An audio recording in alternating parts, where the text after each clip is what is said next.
অসম বিধানসভাৰ নিৰ্বাচন সমাপ্ত হোৱাৰ পিছত আৰু অসমত ভাৰতীয় জনতা পাৰ্টি নেতৃত্বাধীন চৰকাৰখন দ্বিতীয়বাৰৰ বাবে প্ৰতিষ্ঠা হোৱাৰ পিছত এইবাৰ আজিৰ দিনটোতে আমাৰ প্ৰথমখন ৰাজ্যিক কাৰ্যনিৰ্বাহকৰ বৈঠক অনুষ্ঠিত হৈছিল। আজিৰ এই প্ৰথমখন ৰাজ্যিক কাৰ্যনিৰ্বাহকৰ সভাত আমাৰ দলৰ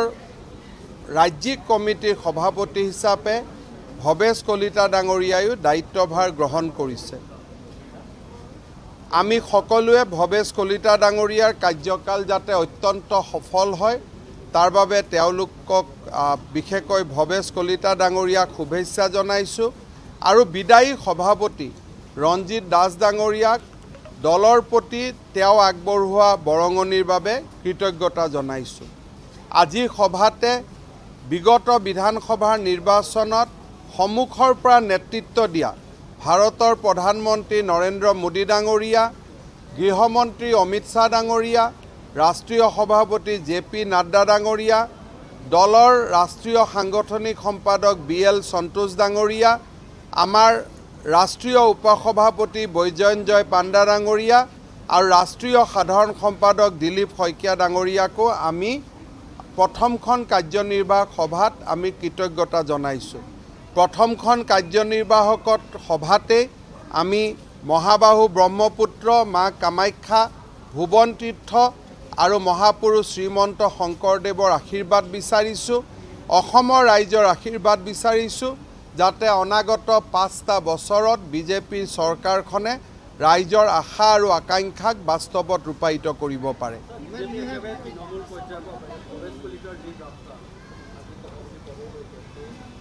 1991 চনত ভৱেশ কলিতা ডাঙৰীয়াই বিজেপিত যোগদান কৰিছিল। এগৰাকী সাধাৰণ কাৰ্যকৰ্তা হিচাপে মণ্ডলৰ পৰা জিলাৰ পৰা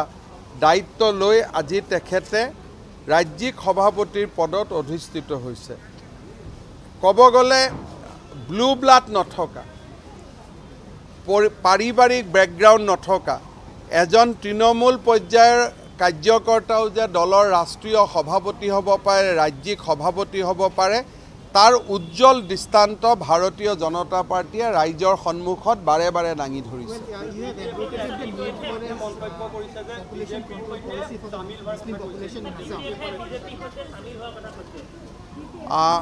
মই তেনেকুৱা কথা শুনা নাই আৰু মই ভবা নাই যে তেনেকুৱা প্ৰস্তাৱ আমাৰ ওচৰত আহিছে, কাৰণ তেনেকুৱা প্ৰস্তাৱ আহিলে প্ৰথম মই গম পালোহেঁতেন।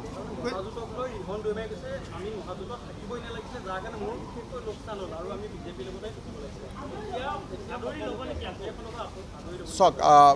যেতিয়া মোৰ সন্মুখত কোনো প্ৰস্তাৱ নাই, গতিকে মই সেই প্ৰস্তাৱৰ ওপৰত ৰিয়েক্ট কৰা উচিত নহয়। কিন্তু অসমত সকলোকে লগত লৈ চৰকাৰ এখন চলোৱাৰ বাবে আমি প্ৰচেষ্টা কৰিছোঁ। যি ৰাজনৈতিক দলে আমাক সহযোগিতাৰ আশ্বাস দিয়ে আমি তাক আদৰণি জনাম, কিন্তু ৰাজনৈতিক গঠবন্ধন এটা বেলেগ কথা। প্ৰস্তাৱ পালেহে সেই বিষয়ে আলোচনা কৰিব পাৰি আৰু প্ৰস্তাৱ নোপোৱাকৈ তাৰ ওপৰত ৰিয়েক্ট কৰাটো উচিত নহয়।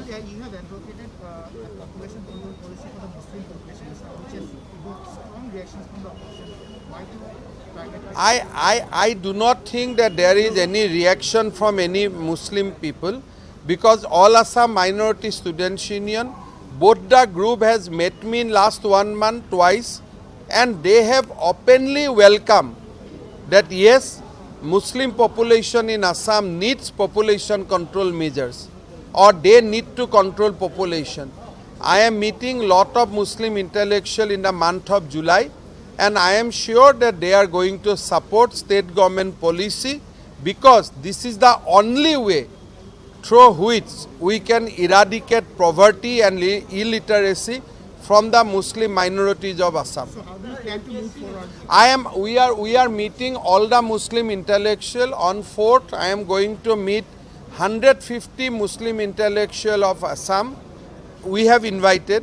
Later on, I am going to have intensive meeting with various other socio-political organizations of Muslim community, and I am sure that this is for the welfare of the minority community. we are talking about their well-being. So there, I don't think there is any resistance from inside the community.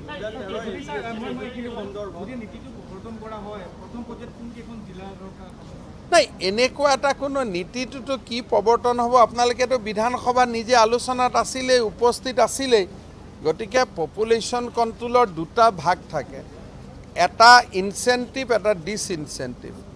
Incentive কি হ'ব পাৰে তাৰ আমি আলোচনা কৰি আছোঁ ডিসইনচেণ্টিভটো আপোনালোকে জানেই যে পঞ্চায়তত ইলেকশ্যন খেলিব নোৱাৰে চাকৰি পাব নোৱাৰে এইখিনি কথাটো আপোনালোকে আগৰ পৰা জানেই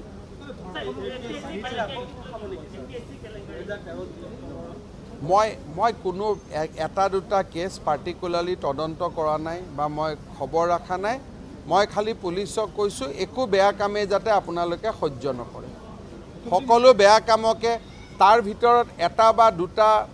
কেছৰ বিষয়ে আমি আলোচনা কৰি থাকোঁ মোৰ কাৰণে প্ৰতিটো কেছে গুৰুত্বপূৰ্ণ প্ৰতিটো হত্যা ধৰ্ষণ লুণ্ঠন কৰাপশ্যন প্ৰত্যেকটোৱে ইম্পৰ্টেণ্ট আৰু সকলো কেছক আমি সমানে গুৰুত্ব দি আগবাঢ়ি যাম এইটো চাওক 2011 আৰু 2001 চেঞ্চাছে কয় যে কণ্টিনিউৱাছলি 1 আৰু 11ত দুইটাতে অসমত মুছলিম জনসংখ্যা 29% বৃদ্ধি হৈছে 1% কমা নাই আৰু হিন্দু 22 আছিল 16 হ'ল এইবাৰ 10 হৈছেগৈ 2011ত গতিকে তাৰ পৰা আপোনালোকে গম পাব 10 আৰু 29ৰ পাৰ্থক্যটো কিমান ভয়াৱহ এইটো ডিপেণ্ড অন ইণ্টাৰপ্ৰিটেশ্যন কোনে কেনেকৈ ইণ্টাৰপ্ৰেট কৰিব খোজে ধৰ্ষণৰ সংখ্যা বৃদ্ধি হোৱা নাই আমি ধৰ্ষণৰ কথাবোৰ চিৰিয়াছলি লৈছোঁ আগতে নাহিছিলে নজৰত এতিয়া আমি তাক নজৰত লৈছোঁ আৰু আমি তাৰ বিৰুদ্ধে ব্যৱস্থা লৈছোঁ যাতে ধৰ্ষণৰ সংখ্যা কমি যায় আগতেও এইবোৰ ধৰ্ষণ এনেকুৱা ঘটনা আগত হৈ আছিল কিন্তু আমি খবৰ লোৱা নাছিলোঁ চাওক মই তেনেকৈ ক'ব নোখোজে কোনোবা ধৰ্ষণত আৰু মানুহে ৰিলিজিয়ন চাই ধৰ্ষণ নকৰে গতিকে প্ৰত্যেকটো কথাতে ধৰ্মীয় সংখ্যালঘুৰ গাত দুখ জাপি দিয়াটো উচিত নহয় ধৰ্ষণ হিন্দুৱেও কৰে ধৰ্ষণ মুছলমানেও কৰে গতিকে সব কথাতে এনেই কাৰোবাক দুখ জাপি দিয়াটো উচিত নহয় নাই ব্যক্তিগত মতামত যিয়ে কথা কিন্তু মই যদি কওঁ যে অকল মুছলমানে ধৰ্ষণ কৰে অহাকালিতো কোনোবা হিন্দুৱেও ধৰ্ষণ কৰিব গতিকে বেয়া মানুহৰ গ্যাৰেণ্টি হিন্দু বা মুছলমান কাৰোৱে গ্যাৰেণ্টি আমি ল'ব নোৱাৰোঁ এইটো কেনেকৈ ধৰণৰ অদ্ভুত কথা কোনে কয় ভাই মোৰ দুটা ল'ৰা ছোৱালী আৰে মোৰ দেউতা 70 চনৰ কথা আজি ক'ব নেকি অদ্ভুত মানে এইবিলাক কি কথা কয় মোৰ এটা ল'ৰা মোৰ এটা ছোৱালী এটা মোৰ দেউতাক যদি কোনোবা এতিয়া শ্মশানৰ পৰা সুধি আনি সোধে যে আপুনি 1950 চনত কিয় বাচ্চা জন্ম দিছিলে তেতিয়া দুটা মানুহৰ কথা আছিল নেকি আপুনি আজি সমাজখনক 2020ত থিয় হৈ 70 বছৰ আগত হোৱা ঘটনা এটাৰ কোনোবাই সুধিব নেকি সেই সময়ত মোৰ দেউতা যেতিয়া 5টা ল'ৰা ছোৱালী আছিলে তেতিয়া একে ধৰণৰ অভিযোগ কৰা ব্যক্তিবিলাকৰ কমসে কম 30টা ল'ৰা ছোৱালী আছিলে সেইটো নাজানে নেকি এইটো কথা কিয় কৈ থাকে মোৰ দেউতাৰ কথা মোৰ দেউতাৰ জন্ম আজি 70 বছৰ তেতিয়া যদি তেওঁ গম পালেহেঁতেন অসমত 3 কোটি জনসংখ্যা হ'ব ভাৰতত 100 কোটি জনতা হ'ব তেতিয়া কাৰ দেউতাক মাকে ল'ৰা ছোৱালী জন্ম দিলেহেঁতেন কেনে AIDF AIDFে যেতিয়া কথা কয় তেতিয়া তেওঁলোকক আমি কি কৈছোঁ কি যে 70 বছৰ আগৰ কথা ক'বনে 2020 চনৰ কথা ক'ব এনেকুৱা এটা ধাৰণাৰ সৃষ্টি কৰি দিয়ে যেন মোৰহে 5টা ল'ৰা ছোৱালী আছে বাবা মোৰ এটাই ল'ৰা এটাই ছোৱালী হয়নে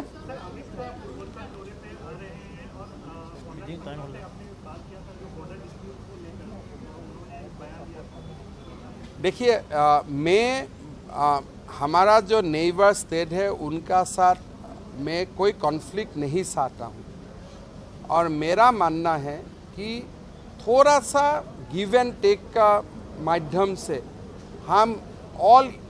हमारा बीच में जो विवाद है इसको सॉल्व किया जा सकता है और बहुत बड़ा विवाद नहीं है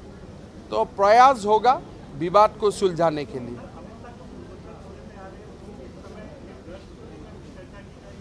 सारे विषय जब आते हैं तब आकाश का नीचे जितना भी समस्या होता है सबका ऊपर चर्चा होता है